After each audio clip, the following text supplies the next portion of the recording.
According to Chinese real estate data service provider CRIC, in the first 5 months of this year, the total in sales of the top 100 real estate enterprises is down 52% year-over-year.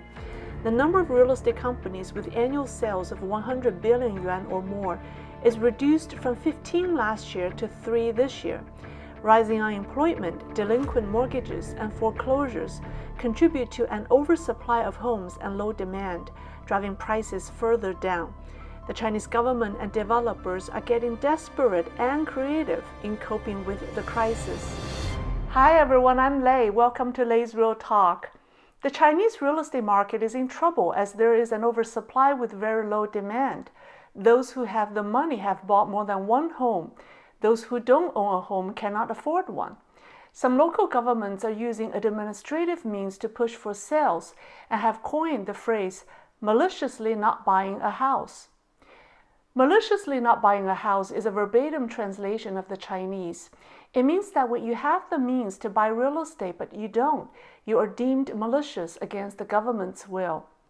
The Xuejiadao neighborhood office in the West Coast district of Qingdao City issued an official notice on June 13th titled, Promote Purchasing Newly Constructed Real Estate to Residents. It requested that by the end of June, each cooperative in the district should complete the sales of at least 2 units. The district's neighborhood offices are responsible for taking the lead in tracking the residents' willingness to buy and reporting status to the local government. The individuals who have the money in the bank but are maliciously not buying real estate are to be talked to in person by government officials.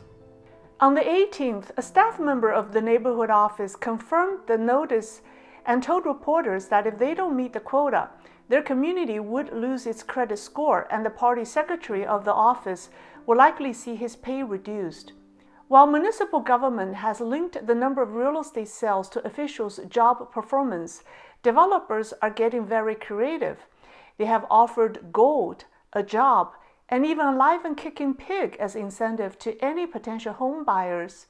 Some came up with the idea of accepting agricultural products as down payments. On June 20th, 2 very alternative sales posters made it to the top of the search list on the internet. One was from Yingquan County, Henan Province, with the message "Wheat for Houses," and the other was from Kaifeng City in Henan with the message "Garlic for Houses." The Henan developer was offering higher than market prices to receive wheat and garlic as down payments on house purchases. For example, the market price of garlic is about 3 yuan per kilo, while the developer was offering 10 yuan per kilo to receive up to 10,000 kilos as a down payment. According to media reports, the Garlic for Houses campaign received 2,859 phone inquiries and 852 visits to the property, resulting in 30 units sold with 430,000 kilos of garlic in a few days.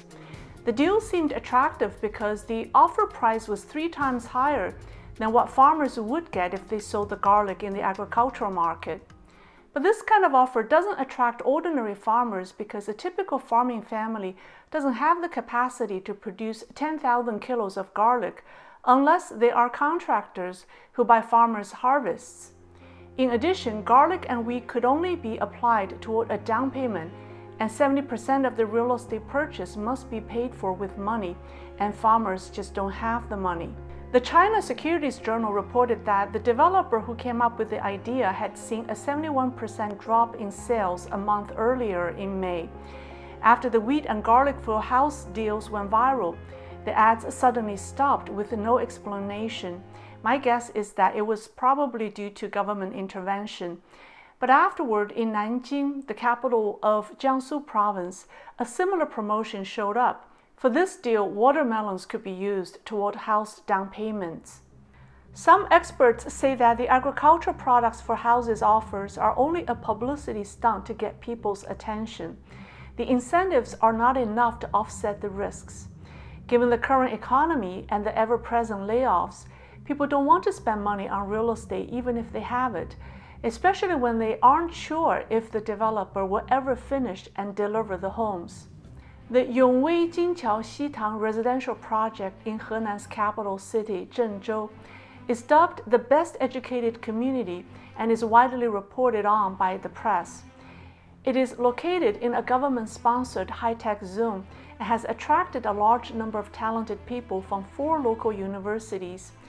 Of the 1,057 homeowners, 72 hold a doctor's degree and 320 hold a master's degree. In addition, 20% of the homeowners are awarded a government subsidy for being top talent. It was reported that more than 1 billion yuan worth of funds in this Zhengzhou project's account have been diverted or removed. The individuals who control the project funds are nowhere to be found.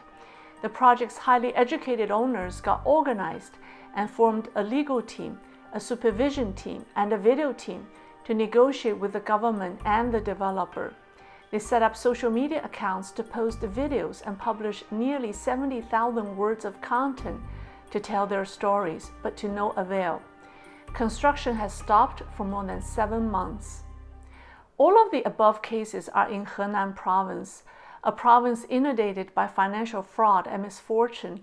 I reported on the customers of a handful of Henan village banks who are protesting over their locked bank accounts and disappeared deposits. Aside from economic crimes, the financial health of the province is highly questionable. Zhengzhou, the capital, is notorious for being the city most dependent on real estate, with the real estate market accounting for 29% of its GDP, the highest in the country. Revenue from land sales accounts for nearly 80% of the entire local fiscal revenue. As of December 31st, 2021, more than 20% of Zhengzhou's properties had suspended construction due to financial difficulties.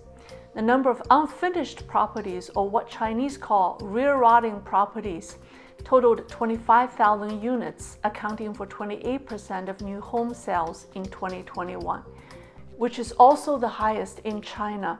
So people are just not buying real estate anymore. Data from CRIC shows that by the end of May, nearly 80% of developers met only 30% of their sales target or less in China.